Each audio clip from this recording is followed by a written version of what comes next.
어머니 또 오셨어요. 이제 그만 오세요. 드릴 것도 없어요. 매번 이렇게 오시면 제가 정말 곤란합니다. 다른 손님들도 다 보시는데 제 입장도 좀 생각해 주세요. 매일 아침 희뿌연 새벽 공기를 가르며 허름한 옷차림에 팔순 높아 김복실 할머니는 동네 야채가게 앞을 서성였습니다. 그녀의 낡은 신발은 해지고 해져 발가락 부분이 살짝 벌어져 있었고 오래된 누빔 저고리는 겨울바람에도 할머니의 마른 어깨를 제대로 감싸주지 못했습니다. 복실 할머니의 눈길은 가게 문이 열리기 전부터 진열된 야채 상자들을 맴돌았습니다. 신선하고 파릇파릇한 채소들 옆에 놓인 이제 막 버려질 듯한 씨들고 흠집난 야채 쪼가리들을 애처롭게 바라보는 할머니의 눈빛에는 깊은 고단함과 슬픔이 서려 있었습니다. 가게 문이 열리고 젊은 여주인의 목소리가 날카롭게 할머니의 귓가를 파고들었습니다. 그 여주인은 다름 아닌 복실 할머니의 며느리 박정숙 씨였습니다. 정숙 씨는 시어머니를 볼 때마다 마치 귀찮은 팔이라도 쫓아내듯 한숨부터 쉬었고 그 한숨은 복실 할머니의 마음속 가장 깊은 곳을 찌르는 날카로운 비수처럼 박혔습니다. 매번 드릴 것도 없다고 말씀드렸잖아요. 제발 이제 그만 오셨으면 좋겠어요. 제가 이렇게 살갑게 대하지 못하는 건 다 이유가 있는 거예요, 어머니. 정숙 씨의 냉정한 말은 할머니의 굽은 등을 더욱 움츠러들게 했습니다. 복실 할머니가 매일 야채 가게에 오는 이유는 단 하나, 혹시라도 버려질 야채 쪼가리라도 얻어 갈 수 있을까 하는 애처로운 희망 때문이었습니다. 며느리 정숙 씨는 시어머니가 돈 한 푼 안 쓰고 그저 얻어만 가려 한다고 생각했습니다. 마치 자선사업이라도 하는 양 시어머니를 불쌍하게 여기면서도 속으로는 탐욕스러운 시어머니 때문에 가게 매출에 손해가 생긴다고 계산하고 있었습니다.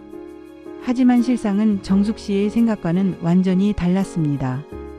복실 할머니는 아들 내외에게 매달 꼬박꼬박 용돈을 드렸고 그 용돈은 정숙 씨가 야채 가게를 운영하며 진 빚을 갚는 데 쓰였습니다. 복실 할머니는 당신의 전 재산과 다름없는 작은 전세금까지 빼서 아들 부부에게 건네주었습니다.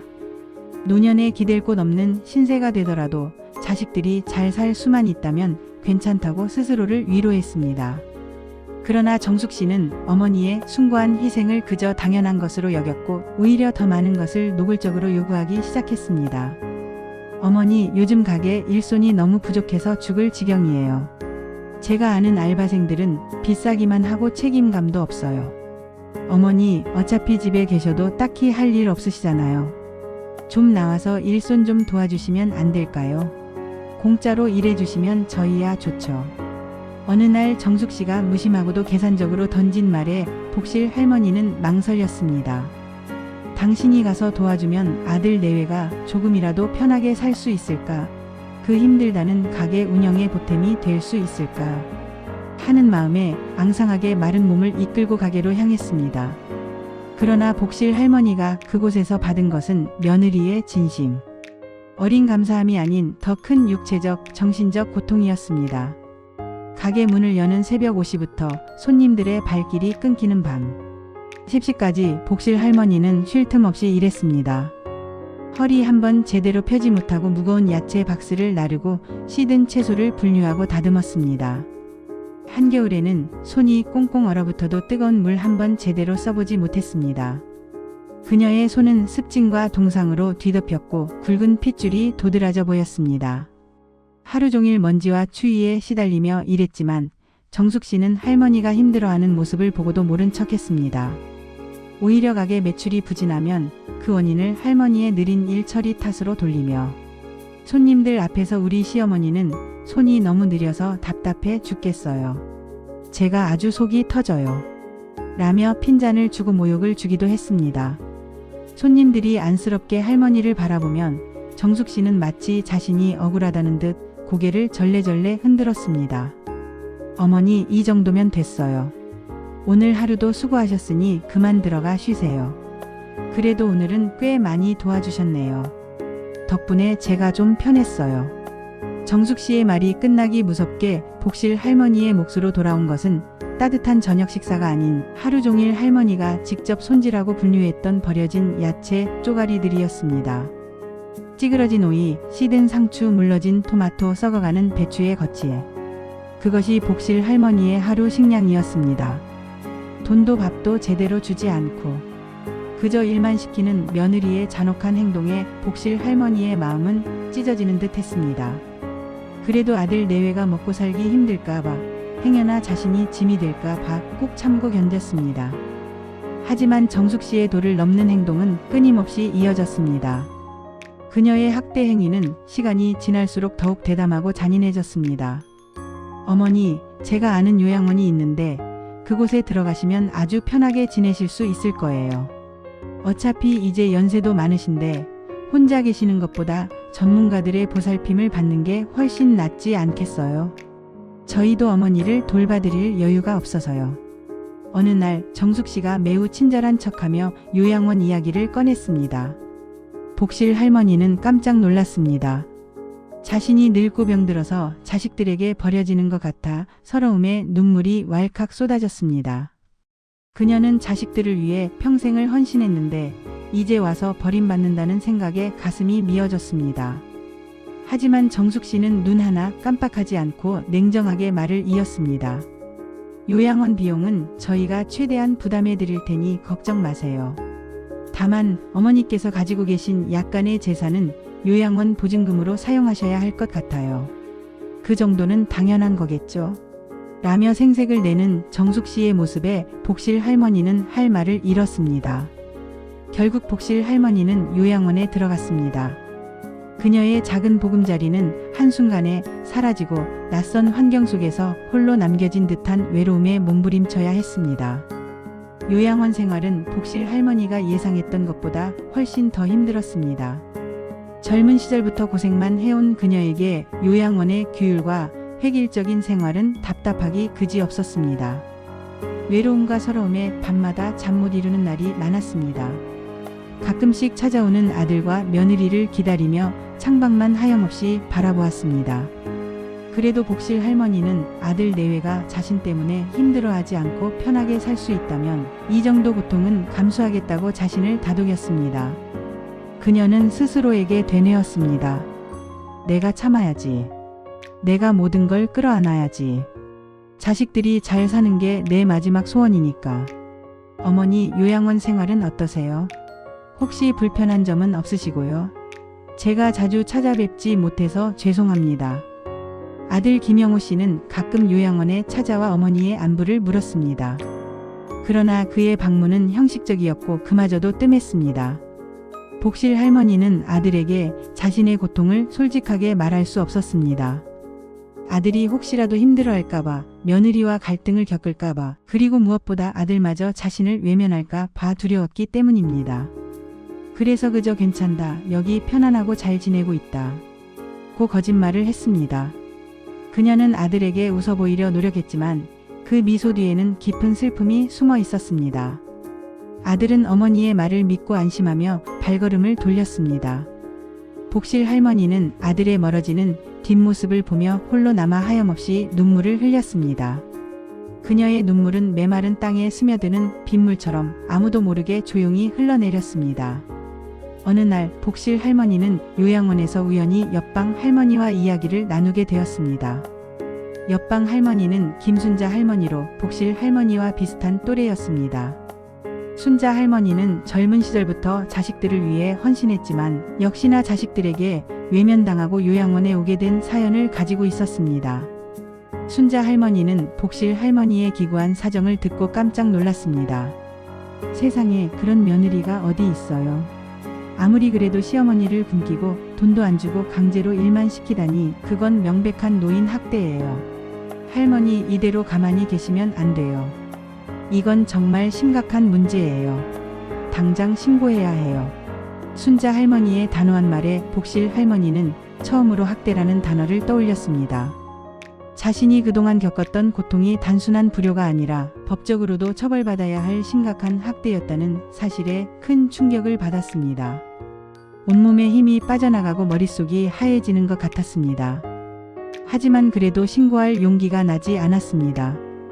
혹시라도 아들 내외에게 피해가 갈까봐, 혹시라도 상황이 더 나빠질까봐 걱정되었기 때문입니다.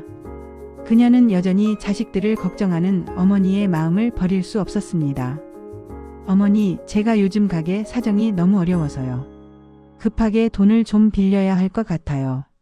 저희 가게가 정말 망할 위기에 처했어요.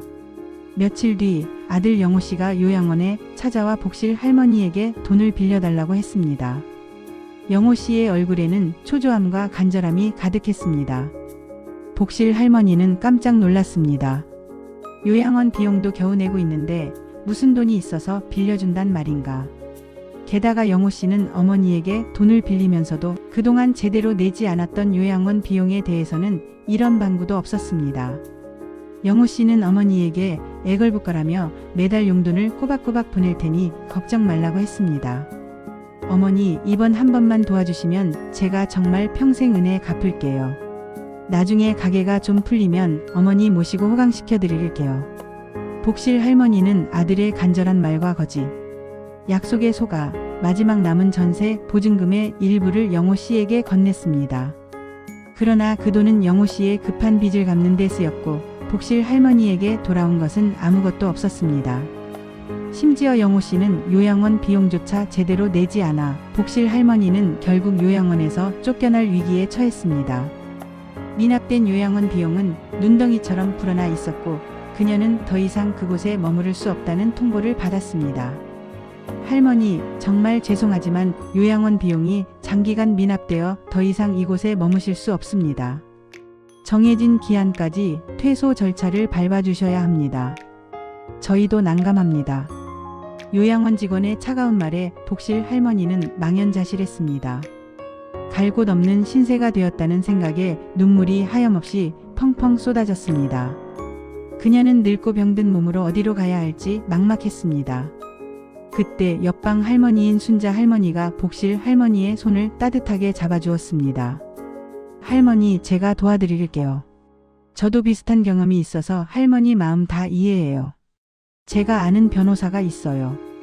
그분이라면 할머니를 도와주실 수 있을 거예요.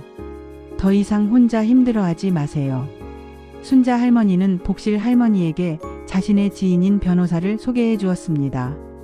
변호사는 복실 할머니의 기구한 이야기를 듣고 크게 분노했습니다. 이건 명백한 노인 학대입니다. 며느리와 아들을 법적으로 처벌해야 마땅합니다. 할머니, 용기를 내십시오. 제가 할머니의 억울함을 풀어드리겠습니다. 변호사의 적극적인 도움으로 복실 할머니는 아들 내외를 고소했습니다. 재판이 시작되고 복실 할머니는 그동안 겪었던 모든 고통과 서러움을 용기 있게 솔직하게 털어놓았습니다. 며느리 정숙 씨는 처음에는 시어머니의 말을 부정하며 어머니가 노망이 나셨다. 느니 모든 것이 거짓말이다. 느니 억울하게 누명을 썼다. 며 발뺌했습니다. 그녀는 마치 자신이 피해자인 양 억울함을 호소했습니다. 그러나 변호사가 철저하게 준비한 증거들 앞에서는 정숙 씨도 더 이상 거짓말을 할 수 없었습니다. 야채 가게에서 복실 할머니가 새벽부터 밤늦게까지 노예처럼 일하는 모습이 담긴 고화질 CCTV 영상, 미납된 요양원 비용 내역, 복실 할머니가 밤마다 몰래 작성했던 상세한 일기장, 그리고 순자 할머니를 비롯한 요양원 직원들의 증언까지 모든 증거가 정숙 씨의 잔인한 학대 행위를 명백하게 증명했습니다. 특히 복실 할머니의 일기장에는 며느리의 모진, 말과 굶주림으로 고통받던 날들의 기록이 고스란히 담겨 있어 재판장을 숙연하게 만들었습니다. 재판장은 모든 증거와 증언을 종합하여 정숙 씨에게 중형을 선고했습니다. 징역 3년이라는 실형이 내려지자 정숙 씨는 자리에서 고꾸라지며 울부짖었습니다. 아들 영호 씨에게는 어머니를 제대로 보살피지 못한 책임과 방임에 대한 집행유예 2년이 선고되었고 어머니에게 진심으로 사죄하고 다시는 이런 일이 없도록 극진히 돌보라는 엄중한 명령을 내렸습니다. 재판 결과에 정숙 씨는 자신의 죄를 뒤늦게 깨닫고 통곡했고 영호 씨는 고개를 들지 못하고 깊은 후회와 죄책감에 시달렸습니다. 복실 할머니는 그동안 억눌렸던 슬픔과 분노 그리고 이루 말할 수 없었던 고통이 한꺼번에 터져나와 뜨거운 눈물을 쏟았습니다. 그러나 그 눈물은 이제 더 이상 서러움과 한의 눈물이 아니었습니다. 정의가 마침내 실현되었다는 안도감과 억압으로부터 해방되었다는 홀가분함의 눈물이었습니다. 그녀는 오랜만에 가슴 깊이 시원함을 느꼈습니다. 법정의 모든 사람들은 복실 할머니에게 따뜻한 위로의 시선을 보냈습니다. 재판이 끝난 후 영호 씨는 어머니에게 진심으로 사죄했습니다. 어머니, 제가 정말 불효했습니다. 제가 잘못했습니다. 어머니를 이렇게 힘들게 만들다니 정말 죽을 죄를 지었습니다. 이제라도 어머니의 곁에서 평생 속죄하며 살겠습니다. 제가 어머니를 다시 모시고 살겠습니다. 영호 씨는 며느리가 감옥에 간 사이 어머니를 자신의 집으로 모셔왔습니다. 그는 어머니를 극진히 보살피기 시작했습니다. 매일 아침 직접 따뜻한 밥을 차려드리고 어머니의 좋아하는 반찬을 정성껏 만들었습니다. 불편한 곳은 없는지 세심하게 살피고 어머니의 말벗이 되어주었습니다. 복실 할머니는 아들의 변화된 모습에 감동했습니다. 오랜만에 아들의 진심 어린 사랑과 따뜻한 보살핌을 받으니 그녀의 얼어붙었던 마음이 스르르 녹아내리는 것 같았습니다. 잃었던 웃음을 되찾고 다시금 삶의 희망을 발견했습니다. 얼마 후 징역을 마치고 정숙 씨가 출소했습니다. 교도소 생활은 그녀에게 많은 것을 깨닫게 했습니다. 그동안 자신이 얼마나 잔인하고 이기적이었는지, 시어머니에게 얼마나 돌이킬 수 없는 상처를 주었는지 뼈저리게 반성했습니다. 출소하자마자 정숙 씨는 망설이지 않고 복실 할머니를 찾아갔습니다. 그녀는 예전과는 완전히 다른 모습이었습니다. 무릎을 꿇고 눈물을 흘리며 진심으로 용서를 빌었습니다. 어머니, 제가 정말 죽을 죄를 지었습니다. 용서해 주십시오. 제가 얼마나 어리석었는지, 얼마나 큰 잘못을 저질렀는지 이제야 깨달았습니다. 어머니께 평생 사죄하며 살겠습니다.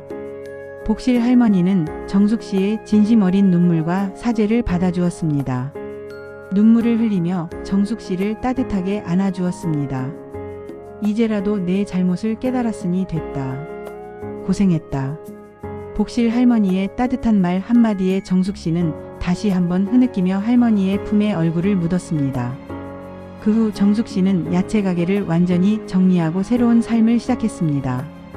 그녀는 노인들을 위한 복지관에서 봉사활동을 하며 지난날의 잘못을 속죄하고 어려운 노인들을 돕는 데 헌신했습니다. 복실 할머니와 아들 내외는 함께 살며 이전과는 비교할 수 없는 행복한 시간을 보냈습니다. 복실 할머니는 더 이상 굶주리지 않았고 며느리의 냉대 속에서 고통받지도 않았습니다. 아들과 며느리의 진심 어린 사랑과 보살핌 속에서 남은 여생을 평화롭고 행복하게 보냈습니다. 때로는 고난과 역경이 우리를 더욱 강하게 만들고 진정한 사랑과 용서 그리고 화해의 가치를 깨닫게 한다는 것을 복실 할머니는 그녀의 삶을 통해 우리에게 몸소 보여주었습니다. 그녀의 이야기는 많은 이들에게 깊은 감동과 교훈을 주며 노인 학대 문제에 대한 사회적 인식을 다시 한번 일깨우는 계기가 되었습니다. 이 가족은 비극적인 시련을 겪었지만 결국에는 사랑과 용서로 모든 것을 극복하고 더욱 단단한 가족으로 거듭났습니다. 이 영상이 마음에 드셨다면 구독, 좋아요, 알림 설정을 눌러주세요. 여러분의 관심이 노인 학대 예방과 건강한 사회를 만드는 데 큰 힘이 됩니다. 감사합니다.